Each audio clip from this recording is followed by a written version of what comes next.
শ্রীমদ্ ভাগবত গীতায় ভগবান শ্রীকৃষ্ণ বলেন, মনকে শান্ত রাখা, মিষ্টভাষী হওয়া, মৌন থাকা এবং নিজেকে সংযত রাখা এই সবই মানসিক তপস্যার অংশ।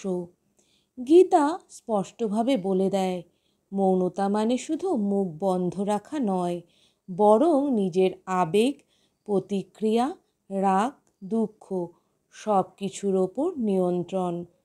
শ্রীকৃষ্ণ বলেছেন, যে নিজেকে সামলাতে জানে সেই প্রকৃত তপস্বী।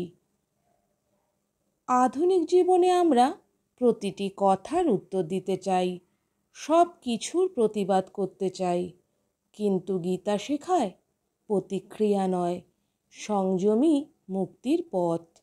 নীরবতা মানে নিজেকে ভেতর থেকে গড়ে তোলা।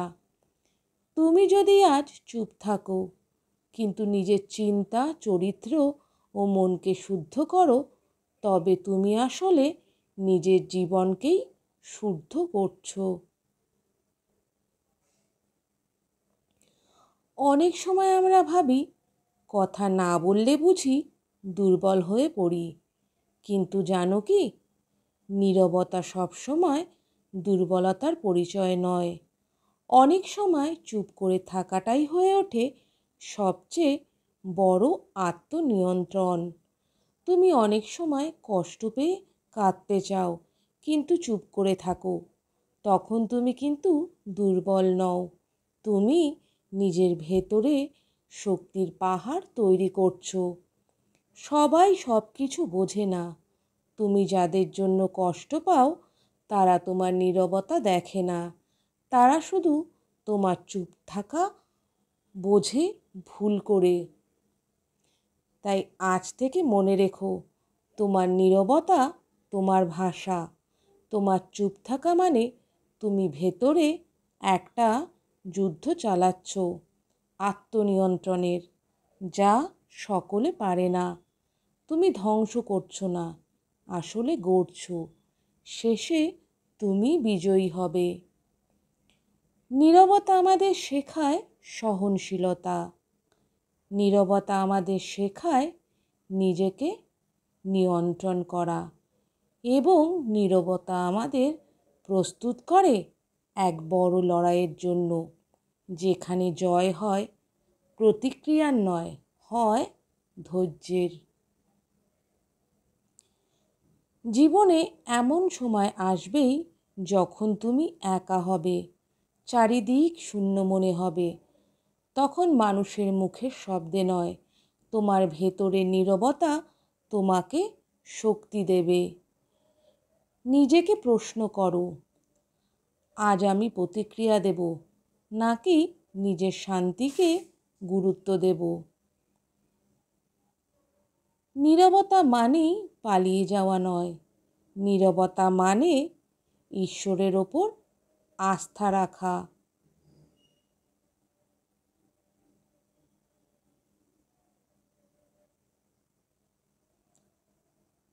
তোমার নীরবতা তোমার সাহস, তোমার চুপ করে থাকা তোমার পরিণত মানসিকতা। তুমি নিজেকে হারাওনি, নিজেকে সংযত করেছ। তাই কখনো ভেবো না, যারা বেশি বলে তারাই বেশি জানে।